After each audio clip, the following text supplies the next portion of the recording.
Salut à tous, ici le code simplifié. Aujourd'hui, on va voir quelque chose de super important en Python, qui sont les variables. Alors tout d'abord, c'est quoi une variable? C'est comme une boîte dans laquelle on peut stocker des données, que ce soit un nom, un nombre ou même une liste. On lui donne un nom, une valeur, et ainsi on peut le réutiliser dans le code. Voyons comment créer des variables en Python. On va d'abord utiliser par exemple un nom, Alice.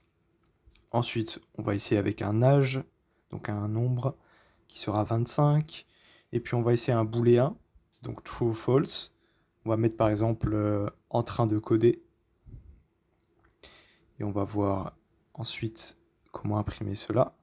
En train de coder, on met bien les underscores entre chaque mot. Donc voilà. Aussi, il n'y a pas besoin d'indiquer le type, parce que Python le devine tout seul.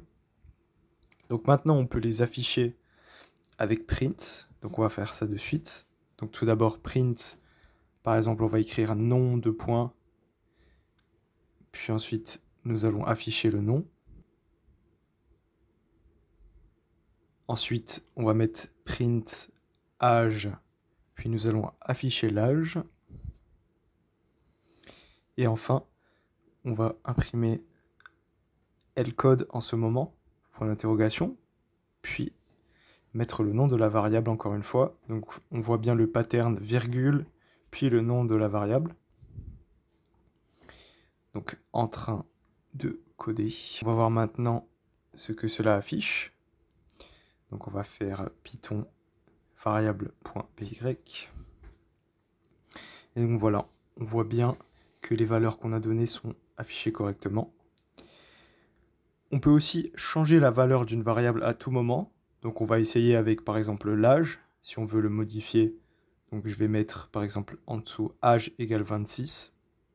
Et puis on va lancer le terminal pour voir ce que cela résulte. Et on voit bien que cela a été modifié proprement. Quelques conseils aussi pour bien nommer ces variables en Python. Donc le mieux est de commencer par une lettre ou un underscore. Pas d'espace ni de caractères spéciaux. Il faut mieux utiliser des noms clairs avec des underscores. Donc par exemple, le nom de famille, je vais mettre nom underscore famille. Et éviter les mots réservés comme for, if, print, des choses qu'on utilise directement dans le code. Donc voilà, maintenant vous savez utiliser des variables en Python. C'est simple mais très utile. Si cette vidéo vous a aidé, n'hésitez pas à laisser un like, à vous abonner pour plus d'astuces Python. Et on se retrouve dans la prochaine vidéo.